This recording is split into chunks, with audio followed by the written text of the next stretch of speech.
দেখো, খাবার খেতে বসে গিয়েছি। আজকে রান্না করেছি হচ্ছে লাল শাক, তারপর হচ্ছে গিয়ে লাউয়ের খোসা আর দিয়ে আলু ভাজা। তোমরা কে কে খেয়েছো বা খাও কিনা জানি না, তবে আমরা খাই। এখানে করেছি হচ্ছে ডিম ভাজা, আর এখানে করেছি হচ্ছে এই দেখো লাউ দিয়ে আলু দিয়ে মুগ ডাল। বুঝেছো? ডালটা একদম গরম, ধোয়া উঠছে। এটা আমি জিরা, রাঁধুনি আর হচ্ছে মেথি ফোড়ন দিয়েছি, আর শুকনো লঙ্কা আর হচ্ছে তেজপাতা তো আছেই।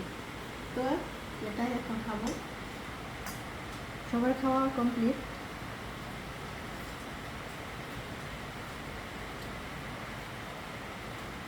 এই ভাজাটা কিন্তু খেতে ভালো লাগে, অনেক ভালো লাগে।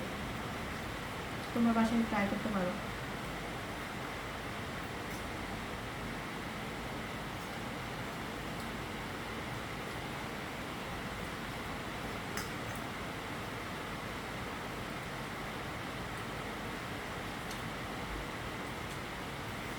আর্ধেকটা লাউ রেখে দিয়েছি, আর হচ্ছে যে এখানে বাকিটুকু যেমন ডাল করেছি, আর বাকিটা দিয়ে তরকারি রান্না করবো,